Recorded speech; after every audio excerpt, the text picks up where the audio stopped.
Chair Elizabeth Cuffey, and welcome to Freetown Village and to my home. Oh, I'm so glad you was able to stop by for a spell and sit and talk with me.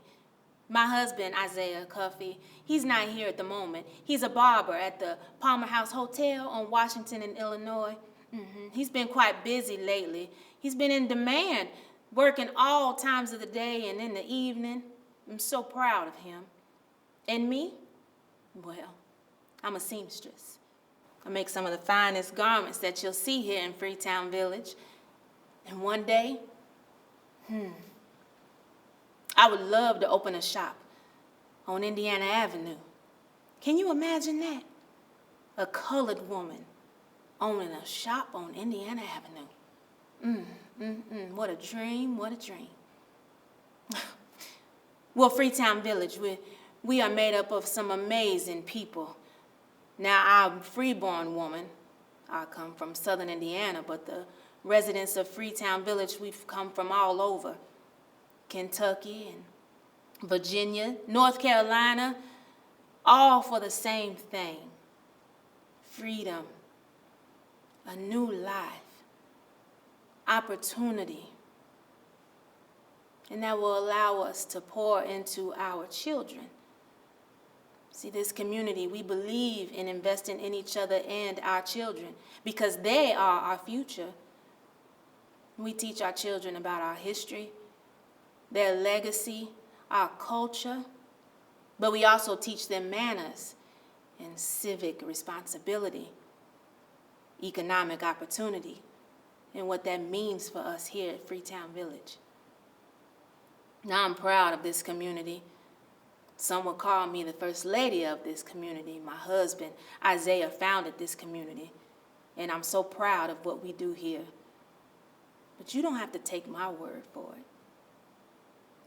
Take a look and see all the things that make Freetown Village what it is to us today.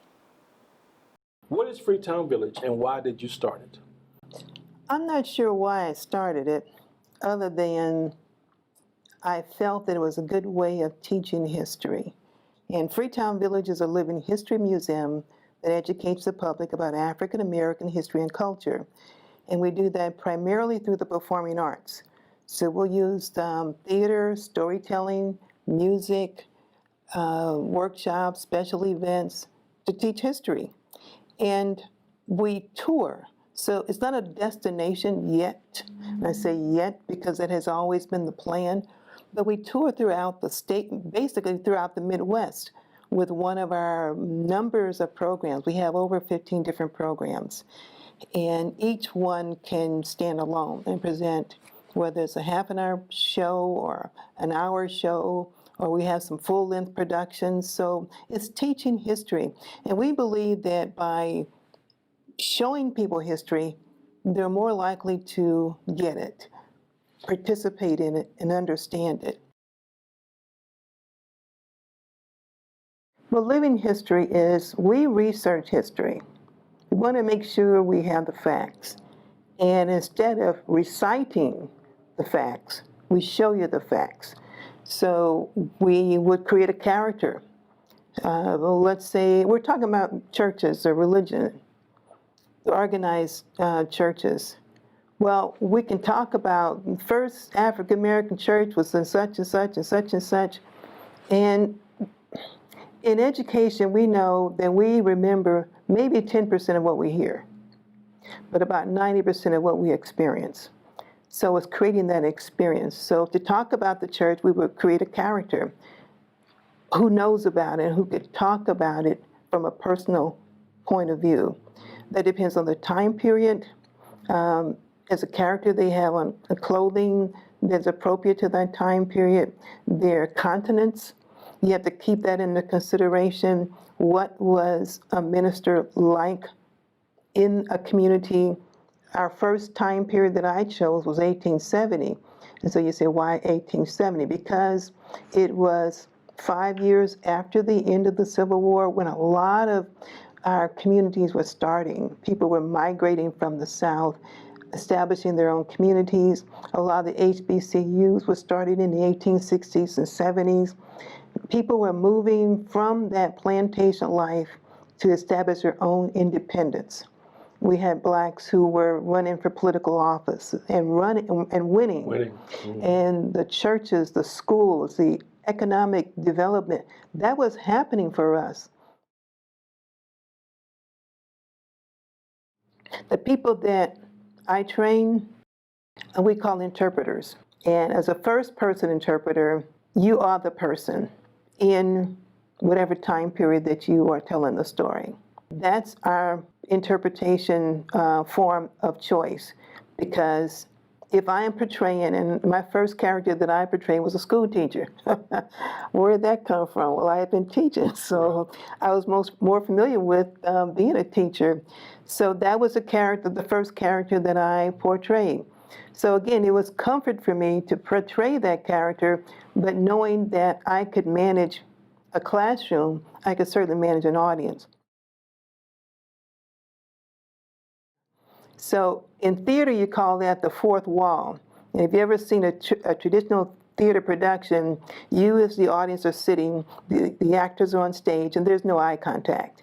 They're interacting among themselves, and you're sitting there by yourself or whomever you came with.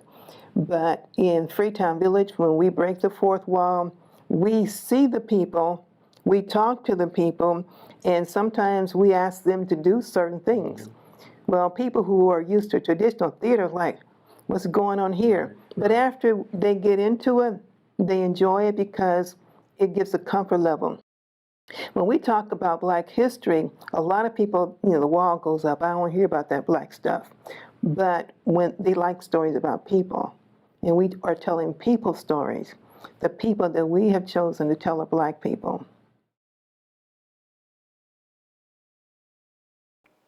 It is so good to see you. I haven't seen you since camp. Oh, I missed you. But I remember some things about camp and some things I don't. We started out with our, what was that we used to all say together? Our pledge. The pledge. Let's see how much we remember. Ready? Let's go. I pledge to live for what is good and decide to do what is right. I'll respect the families of Freetown Village who work hard each day and night.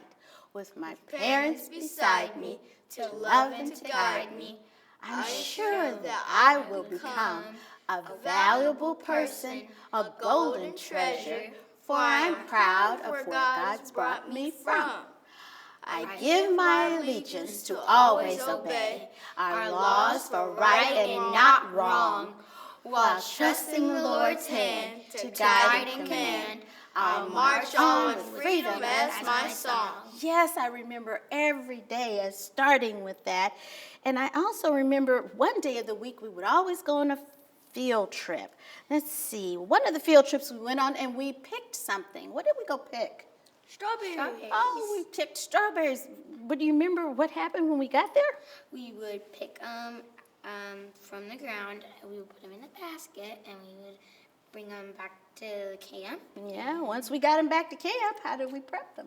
So then we rinsed them off, and then we cut the leaves off the top, and then we diced them all up. Sure did. And then one class of our older campers, they would make a little shortbread for us, and they would actually bake it, and then everybody in camp got to help make some ice cream, putting all the ingredients in an old-fashioned churn and then cranking and cranking and cranking. Everybody got a chance to crank, and at the end of the day, we had our shortbread, we had our ice cream, and we had strawberries on top, and it was Good. delicious. One of our favorite experiences at camp. But the rest of the week, we did things too, not only field trips. Do you remember the other things that we did? We did art with the heart, and we learned art skills and how to draw and paint. Yes, and I believe you got to take those things home with you, didn't you, at the end of Yes. camp? Yes. What were some of the other things we did? We did ACT, where they taught us how to, Project and diction. Yes, and ACT stands for Ashanti Children's Theater. And I believe you worked together all summer to have a production at the end of Summer camp. At the end of summer camp, we sure did. Any other things that we did during the rest of We the week? did cooking with Chef Rice, and my favorite thing was making chicken tortillas. Oh, that sounds good. You only had one chef? We had another chef, okay, what was her name again? Her name was Chef Angela. Oh yeah, Chef Angela, and I remember one of my favorite things to make was when I made an omelet. An omelet. Well, all that cooking and acting.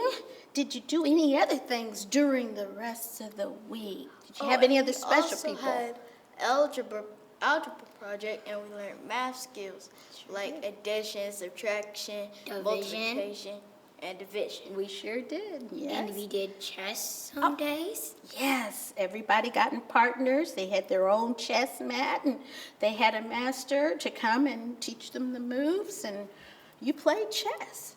Anything else? Let's see, chess and cooking and acting. Oh, you did some singing. I remember personally teaching you some songs. Do you remember what those songs were about? They were about slavery. Yes, but taught you spirituals. I sure did. Taught you spirituals, and we talked about the way our African American heritage should come through some of those songs. So we did singing, we did cooking, we did a lot of things. And I think on Friday, there was something special on Friday too. We did our performance. Performance? What kind of performance would you do? We would do a performance about our role models and what we Also- learned about them.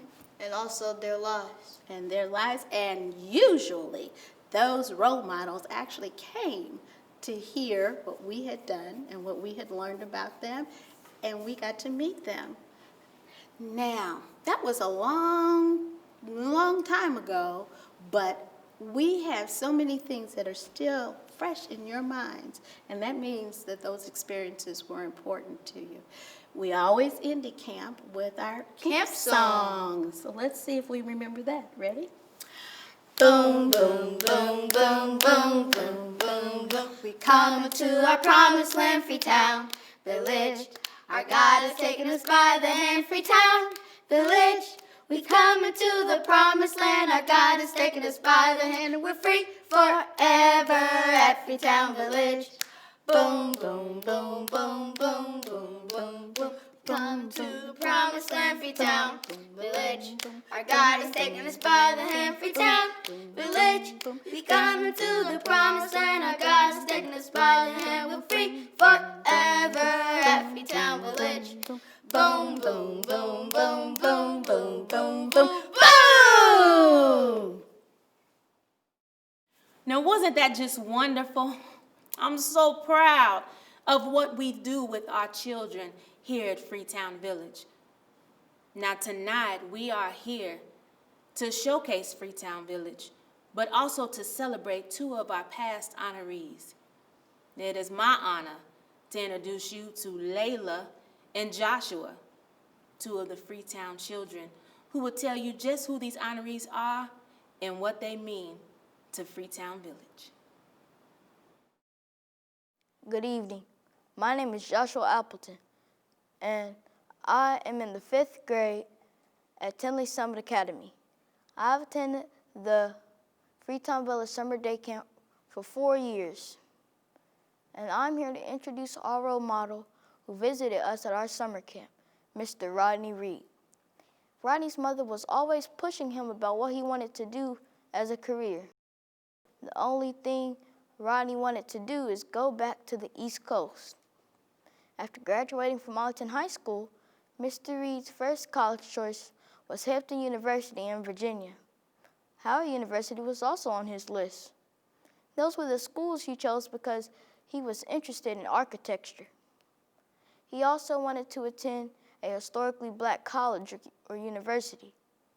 Purdue came along and offered Rodney a scholarship if he ran track and offered an additional grant if he got into the minorities and engineering program.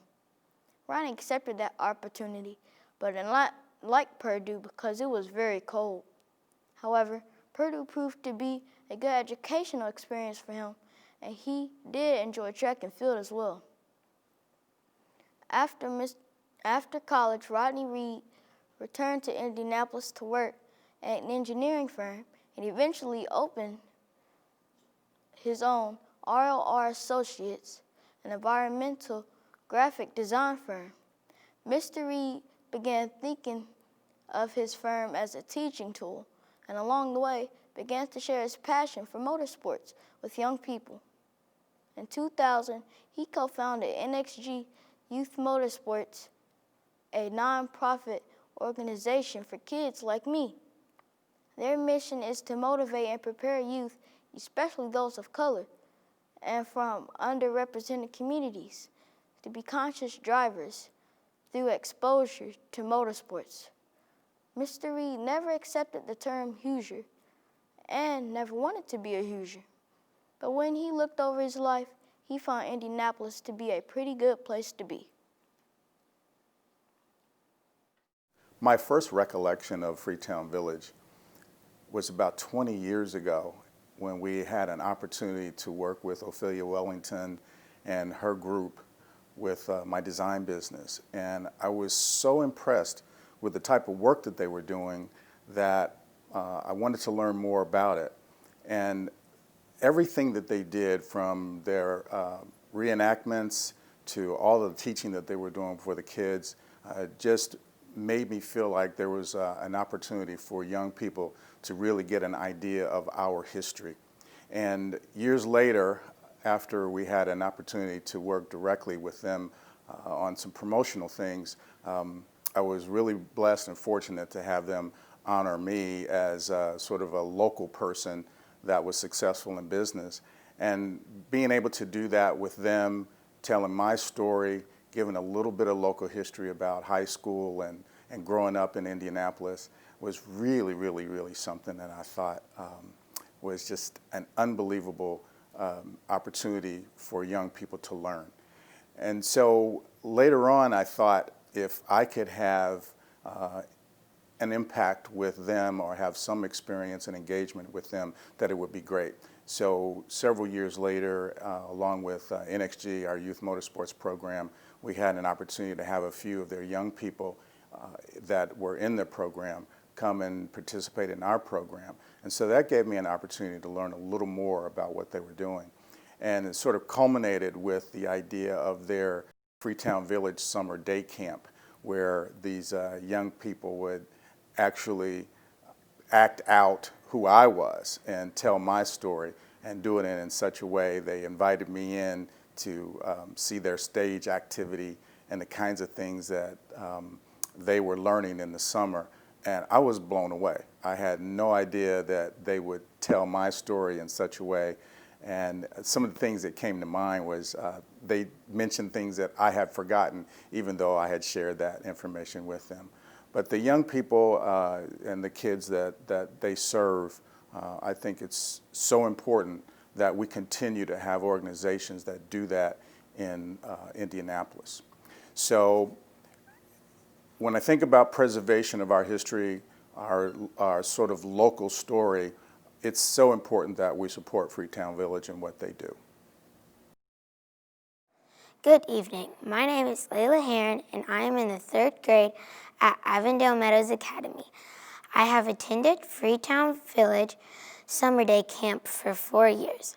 I am here tonight to introduce our next speaker and role model, Dr. Patricia Payne, who visited us at our summer day camp. Following in her mother's footsteps, Mrs. Payne knew at a young age that she wanted to become a teacher.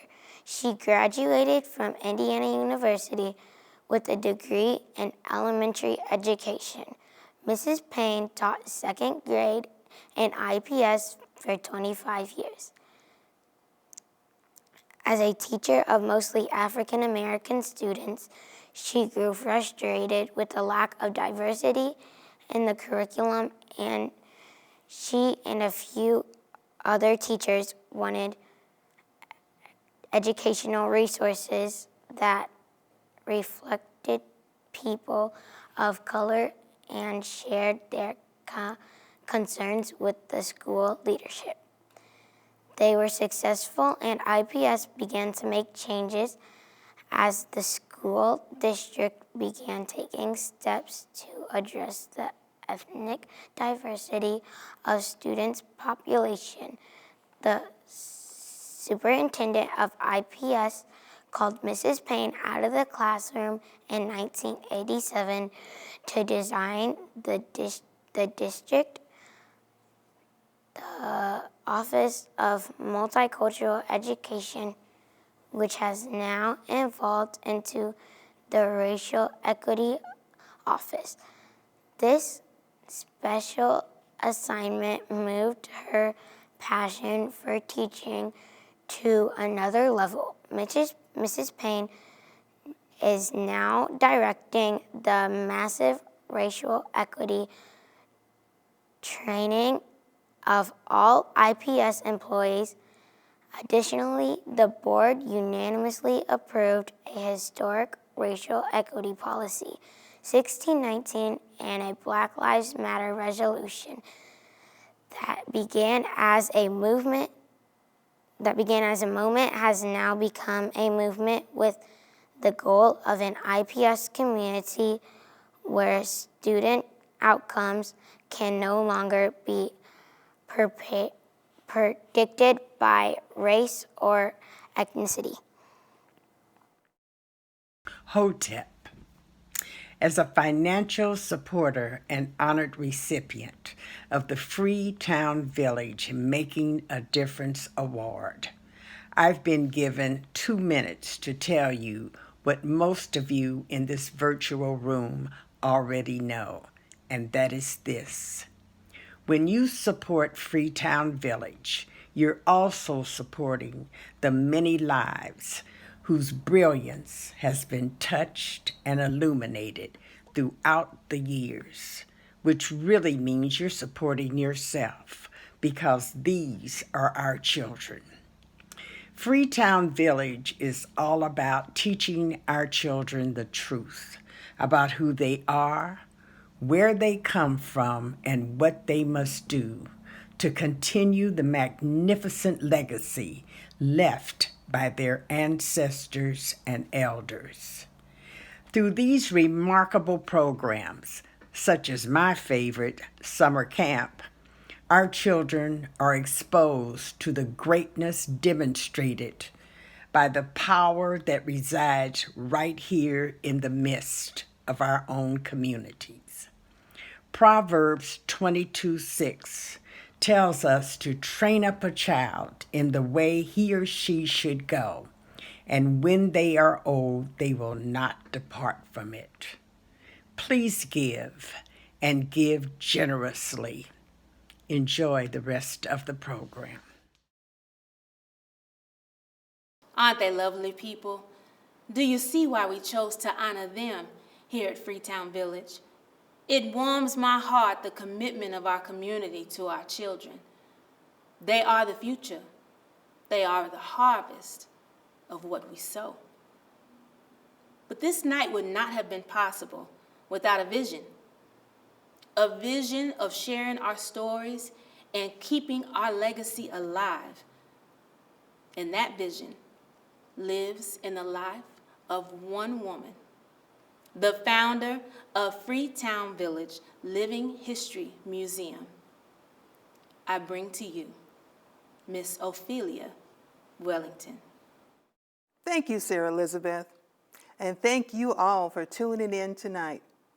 Earlier this year, as the world was shutting down and so many scheduled programs and events were being canceled, we thought about canceling what would have been our 7th Making a Difference event, honoring local role models who are introduced to our campers during our summer day camp. As others began to reinvent traditional programs, creating virtual events, that inspired us not to cancel, but to modify our in-person Making a Difference event. I'm so thankful to our co-chairs, Jarnell Craig and Matt Stewart, who helped to segue and reformat what we had originally planned. I give special thanks to Miriam Umar and Iris Dillon, who were the boots on the ground, helping with all of the behind-the-scenes work to help prepare for tonight. Now, it is my great pleasure and honor to introduce my friend, Dr. Spencer Crew. Now, I met Spencer years ago. It was soon after I started Freetown Village in 1982. We were both so young, no wrinkles, no gray hairs, just kids with a passion for history. I have watched and admired Spencer as he moved through different positions in public history for more than 30 years. If you've been to the National Underground Railroad and Freedom Center in Cincinnati, Dr. Crew was the president there for 6 years. And through his leadership, the Freedom Center has attracted worldwide attention because of the quality of his presentations and focus on race, interracial cooperation, and issues of contemporary slavery. Dr. Crew has spent much of his career in the D.C. area. He worked at the Smithsonian National Museum of American History for 20 years. 9 of those years, he served as the director. At each of these institutions, he sought to make history accessible to the public through innovative and inclusive exhibitions and public programs. His most important exhibition was the groundbreaking Field to Factory, Afro-American Migration, 1915 to 1940, which generated a national discussion about migration, race, and creating historical exhibitions. He also co-curated the American Presidency, A Glorious Burden, which is one of the Smithsonian's most popular exhibitions. He has published extensively in the areas of African American history, public history, and has been a presenter to too many conferences and events to number. Now, he serves as the interim director of the National Museum of African American History and Culture during the nationwide search for a permanent director. He graduated from Brown University and holds a master's degree and a doctorate from Rutgers University. And in 2003, he was inducted into the Rutgers Hall of Distinguished Alumni. Ladies and gentlemen, boys and girls, Dr. Spencer Crew. Hello, my name is Spencer Crew. And over the last year, I've been serving as the acting director at the National Museum of African American History and Culture in Washington, D.C. Before that, I taught history at George Mason University in Virginia. During that time, I had a chance to work on some exhibitions at the National Museum of African American History and Culture. One of them allowed me to go back and do some history that I'd done years ago as a curator at the National Museum of American History at the Smithsonian. This was a great assignment for me because it allowed me to begin to look at an important part of history that I'm very interested in. It is a part of a history that looks at the migration of African Americans from the South to the North, especially during World War I. And it is an important part of the history of the United States. It is why, in fact, many of us who live in northern states like Indiana, I grew up in Ohio, wound up living there. It's because our grandparents or our great-grandparents decided to move from the South and to look for better opportunity in northern states. Because I will bet that if many of you were to ask your grandparents or your great-grandparents where your family might have lived before 1920 or 1900, they would say they lived somewhere in the South, and then they had family members who moved to the North. If you did this, you would be learning, I think, something about what they call your family genealogy or your family history. What's cool about this is that it may allow you to learn things about your family that you didn't know before, and maybe things about yourself and how you act and how you see the world. I think learning these choices in the past really impacted your life today. It is how you can learn things about your family history that can be important since it can give you a much better sense of yourself and understanding of your family and why they make certain kind of choices. And what things influences the decisions made by members of your family many years ago. The same thing is true about the studying of history in general. It can tell you a lot about the country in which you live, or the state in which you live, or the town or even the neighborhood of which you are part. It can help you understand why people act the way they do, or some of the choices that they made along the way to wind up in these locations. For example, It might explain why your relatives who lived in the past, decided to move to the North. For many African Americans, it was because the life in the South was very difficult and very challenging. It was hard for them to earn a living. They had to rent land on which to farm, and it was hard to make enough money to stay out of debt. They were discriminated against in terms of the choices that were available to them. They often had to ride on segregated trains or buses or streetcars. When they wanted to go out to eat or eat in a restaurant, they had to eat in segregated parts of the restaurant. Or if they went to a store to be served, they had to wait till all the other white customers were served before they were allowed to get the things that they wanted. Also, many children living in the South during this time period were not able to go to school much beyond the 6th grade, in part because there weren't schools available to them, and also because they were expected to go work in the fields to help their family earn a living. And when they did go to school, the schools that they attended were very poorly taken care of.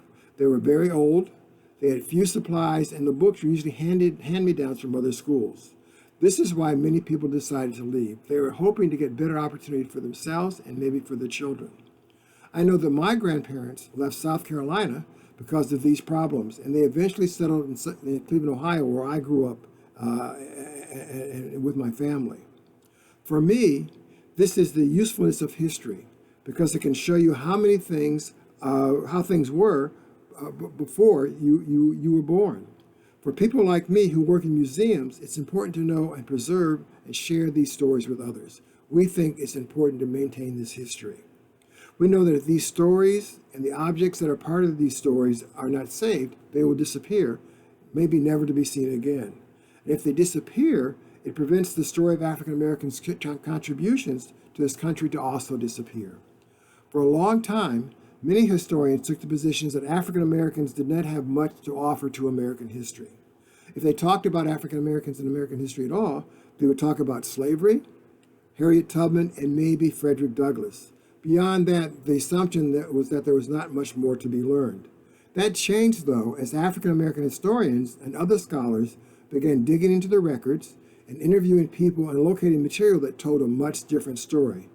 This resulted in a whole new understanding of the impact of African Americans on the history and the development of this country. That is something that we emphasize at the National Museum of African American History and Culture. We say that African American history is American history because they are so tightly tied together. You cannot truly understand American history if you do not know African American history from our point of view. This is also why African American history museums and cultural organizations are so important to preserve and to keep alive. They offer a new perspective for understanding the development of the United States. They present an American history view with an African American perspective. That's something we say all the time at the National Museum of American History. We are offering American history through an African American lens. When we do this, it causes people to think about the way the United States developed in a new and a very different kind of way. We have found that this is the case especially at the National Museum of African American History and Culture. We find that visitors are amazed at the information that we have to present to them, how rich it is and how much of it is there is to learn. Often it's information they had not learned before in their classes in college or even in a regular school. And they are surprised at how much information we have packed into the museum. Many say that after having stayed at the museum for many hours, that they have not seen everything and they need to come back and return to learn more. It's a constant reminder to us of how important it is to save and to tell that history for a wide variety of people to see and learn, not only for African Americans, but for others who come to our museum. This is really a new experience that they hadn't had before. But places like the National Museum of African American History and Culture and Freetown Village cannot do this all by themselves. All of our cultural institutions and organizations are very much dependent upon the help and the support of others. That help can come in many different kind of useful forms. For example, volunteers who are excited about our history and how to ensure that these stories are told are extremely helpful to our organizations, and they are very desperately needed. Volunteers can help with our tours, our programs, and other activities that are done by organizations. But along with volunteers, it's also important to have people who will come to attend our programs and activities that are created by our organizations. Your being there reinforces for us how important those stories are, but just as important, your attendance let city government agencies and other organizations who give money to cultural organizations and institutions like ours to see how important the work of our organizations are to the communities we serve that are you. It will encourage them to provide more funds to support the operation of our organizations and the programs that we want to do. But along with all this, we also need financial support in the way of buying memberships to our organizations or giving donations to our organizations to help keep them alive and functioning. It takes a combination of all these things to allow our organizations to be successful and allow us to tell an African American story to give a perspective about American history from a new view. While I work at the National Museum of African American History and Culture at the Smithsonian in Washington, D.C., we know how important local organizations like Freetown Village are to the overall preservation of African American history. One of the reasons is that at the Smithsonian, what we try to do is to tell a national story, which is important, but does not allow us to go into great depth about the many stories that we share with our visitors. We introduce visitors to the national stories with the hope that we will encourage people to learn more about their local history from their local organizations. For example, at our museum, we talk about the story of Madam C.J. Walker and her success. We mention that she's a successful business person and also that she becomes the first self-made female millionaire in the history of the United States. And she does this by creating a very successful black hair care business. While this is great information, it's only a small part of her larger, richer story. A story that organizations located in Indiana, where she lived for a long time, like Freetown Village, can tell in a much richer and more thoughtful way to give you greater details about her life, about her struggles, and about her challenges that she faced.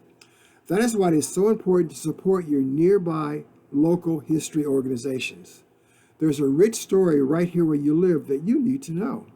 It can tell you much about why you live where you do in the city and the challenges that are faced by African Americans who lived there over the years here in Indianapolis. That knowledge can give you a sense of pride in what has been accomplished by those citizens over the years. But it also can provide a sense of what still needs to get done and perhaps give guidance about what to do going into the future. History is not just about the past. It is also a window into the present and even the future. It is a foundation upon which to build. You have a very successful foundation here in Freetown Village. I encourage you to value it and most importantly to support it. Not every community is fortunate enough to have an organization like this one available to them.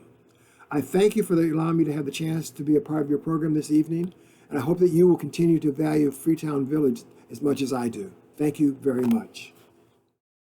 Greetings, I'm Eric Martin, and I offer this special appeal on behalf of and as a board member of Freetown Village. Now more than ever, we need your support. To the members of the African American community, I ask for and invite you to be exceptional. This is our story. We're responsible for ensuring that it is preserved, known, and promoted.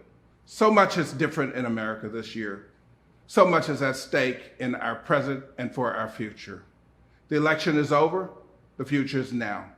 I'm choosing to invest in those things that preserve and share the American heritage, our diversity, our true story, and the story of the investments, blood, sweat, tears, courage, hard work, and civic contributions of all Americans. Ms. Ophelia, the staff, board, volunteers have pursued this dream of drawing attention and putting front and center the story of African Americans in and our contributions to Indiana history. They, we, Indiana, and indeed America need to do our part. Ms. Ophelia and Freetown Village are in receipt of my $250 special contribution in favor of this cause. I challenge every resident of Indiana to pledge at least $25 in favor of this cause. I challenge every African American resident of Indiana to pledge at least $50 in favor of this cause. I challenge every family that has ever sent a child to Freetown Village's summer camp experiences to match me. I challenge every Making a Difference award recipient and African American owned business, church, or institution to donate or pledge a gift of $2,500. I challenge every foundation, philanthropist, and/or private or governmental civic funding agency to invest with a contribution of $25,000 or more. When the clock turned January 1, 2000, I was in Berlin, Germany, as a proud African American celebrating World Promise as a citizen of the world. Today, as we approach 2021, I stand in America seeking and ready to double down on my belief and faith in the promise of America, to understand, learn, and build from the past, to make our best better, and now to restore and build on our promise to be a beacon for life, liberty, and justice for all. Please help us continue to grow Freetown Village and its role and ability to record, showcase, and participate in this cause. I thank you for your generosity. Well, look at the time. I'm so happy that you were able to sit with me for a spell and learn all about Freetown Village. We are so proud of what we have done here, but we still have hope. We're learning and growing and changing every day, and you can grow with us.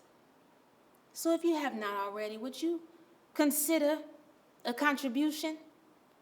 We need your help. Together we can make a difference in the lives of our children, our family, our friends, and our community.